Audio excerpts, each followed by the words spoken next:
Hey everyone, I'm in Houma, Louisiana, Hurricane Ida, and here's my Mike. Basketball jersey. I'm in my nightgown here. Mike, pleasure to meet you. So you're from up in Oklahoma. You've chased how many hurricanes now?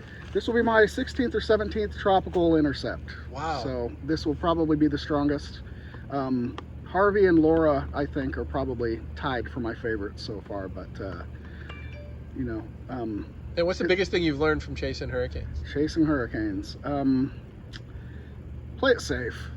Because you know you can get into some scary situations. And Harvey, we had part of the wall come off in the hotel that we were staying at, and that was kind of scary. And just kind of avoiding risk, trying not to make stupid decisions ahead of time that you're going to regret. So there's always going to be more storms to chase on the horizon. You kind of want to play it safe. So see if I can keep my partners from.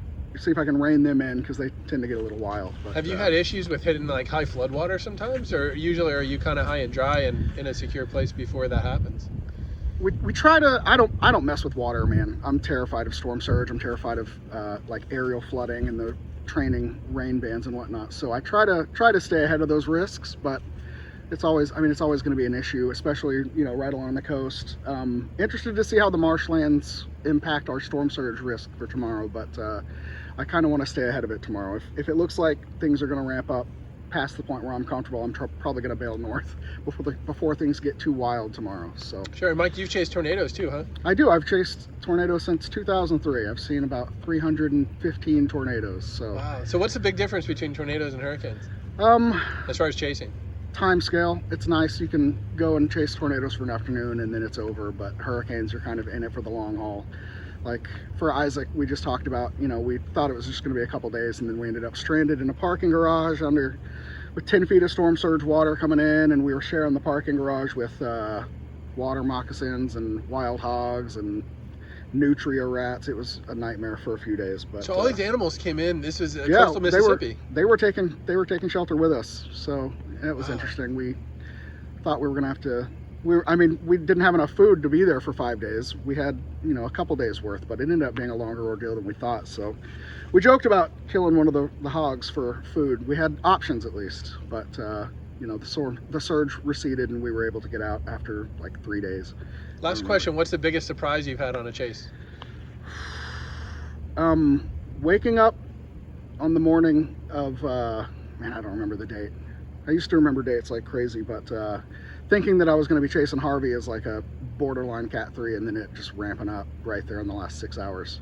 That was that wind scary. damage was just catastrophic down there by Rockport. It was unbelievable. Yeah, it's the craziest thing I've experienced. So I think Harvey's going to be #1 for a while, hopefully. Sure, and it sounds like there were some structural issues in the building you were in there with Harvey. Yeah, the one of my favorite shots that I shot at the hotel was holding a door open.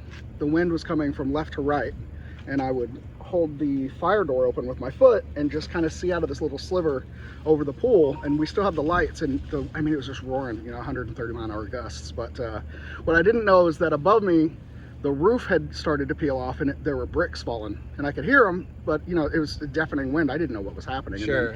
In the eye, we went outside and you could see that like the whole 3rd and 4th floor wall was completely gone, and part of the roof right above where I was standing. So yeah, probably shouldn't do that one again. Sounds like that was the diciest one you've had, huh? It was, and the eye was incredible because you could, it was nighttime, so you couldn't really see the stadium effect, but there was lightning in the eye wall.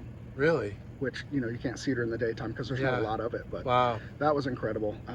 Laura, the eye wasn't clear enough. Do you think this could, come close to a Harvey type experience here with Ida? I think it can. Yeah. Unfortunately. I hope it doesn't, because this isn't the best place to chase, a catastrophic hurricane with the marshes and all the low-lying areas and whatnot, but also because, there are a lot of, this is a poorer part of the Gulf Coast, and sure, there are a lot of structures here that won't withstand 160-mile-an-hour gusts, not even close. Yeah. It's just going to be catastrophic. It seems like a lot of the hurricanes that hit Louisiana last year were further west, Laura and Delta. Yeah, and Lake Charles, you saw what happened to them. It's just, and the back-to-back they're still rebuilding. But yeah, Louisiana needs a break for sure. They need a break, and 160-mile-an-hour winds. There are a lot of people evacuating. That's good, but I know a few people that are going to try and ride it out in structures that I don't think will survive. Yeah, so. Well, we'll hope. Hopefully, maybe it'll not get quite as intense as they've been forced. Yeah, it's a weird a weird thing to be excited to experience weather, but also knowing, you know, what's going to happen around us. So, Mike, appreciate you taking time, man. Yeah, best wishes on this chase and, Nice to meet and your you. future chases. Yes, sir. Pleasure to meet you. Cool. Okay, take care.